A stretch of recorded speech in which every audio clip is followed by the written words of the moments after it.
Hello, this is Parvathy Puthenpurakkal here. എന്തൊക്കെയുണ്ട് വിശേഷം? കുറച്ച് ദിവസങ്ങളായല്ലേ കണ്ടിട്ട്. ഞാൻ കുറച്ച് ബിസി ആയി പോയേ, അതാണ് വ്ലോഗ്സ് ഒക്കെ ഇടാൻ കുറച്ച് ലേറ്റ് ആയത്.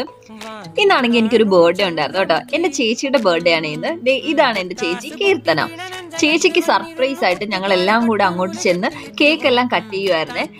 പെട്ടെന്ന് പ്ലാൻ ചെയ്ത ഒരു ഡേ ആയിരുന്നു കേട്ടോ ഇത്. ഞങ്ങള് സാധാരണ എല്ലാ കാര്യവും നേരത്തെ പ്ലാൻ ചെയ്തൊക്കെയാണ് നടത്തുന്നത്. ഇന്ന് ഞങ്ങൾ ഓർത്ത് സർപ്രൈസ് ആയിട്ട് ചെല്ലാൻ ഓർത്ത് ഉച്ചയ്ക്ക് പ്ലാൻ ചെയ്തു. ഈവനിങ് ആയപ്പോൾ അവിടെ ചെന്ന് കേക്ക് എല്ലാം കട്ട് ചെയ്ത് നല്ലൊരു ഹാപ്പി ഡേ ആയിരുന്നു കേട്ടോ ഇന്ന്. പിന്നെ ഞാൻ കുറച്ച് ദിവസമായിട്ട് വ്ലോഗ് ഒന്നും ഇടാത്തത് കൊണ്ട് എന്നോട് ഒരുപാട് പേര് അന്വേഷിക്കുന്നുണ്ട് കേട്ടോ. എൻ്റെ നാട്ടുകാരാണെങ്കിലും ഫ്രണ്ട്സ് ആണെങ്കിലും ഫാമിലി ആണെങ്കിലും ഒക്കെ ചോദിക്കുന്നുണ്ട് കേട്ടോ, എന്താ ഇപ്പൊ വ്ലോഗ് ഒന്നും ഇടാത്തേ, സമയം കിട്ടുന്നില്ലേ എന്നൊക്കെ. അങ്ങനെ അന്വേഷിക്കുന്നുണ്ടല്ലോ എന്ന് ഓർക്കുമ്പോൾ നല്ല ഹാപ്പി ആവട്ടോ ഞാൻ. അതുപോലെ തന്നെ എല്ലാവർക്കും വേണ്ടിയാട്ടോ ഇന്ന് ഈ ഒരു വീഡിയോ ഞാൻ ഡെഡിക്കേറ്റ് ചെയ്യുന്നത്. അങ്ങനെ ബർത്ത്ഡേ ഒക്കെ സെലിബ്രേറ്റ് ചെയ്ത് കേക്ക് എല്ലാം കട്ട് ചെയ്ത് കഴിഞ്ഞ് നല്ല ഫുഡൊക്കെ അവിടെ നിന്ന് കഴിച്ചു കേട്ടോ. അങ്ങനെ ഒരു ഈവനിങ് കഴിഞ്ഞപ്പോൾ ഞങ്ങൾ ഇറങ്ങി. അപ്പോൾ ഇന്നത്തേക്ക് അത്രേ ഉള്ളൂ. ബൈ.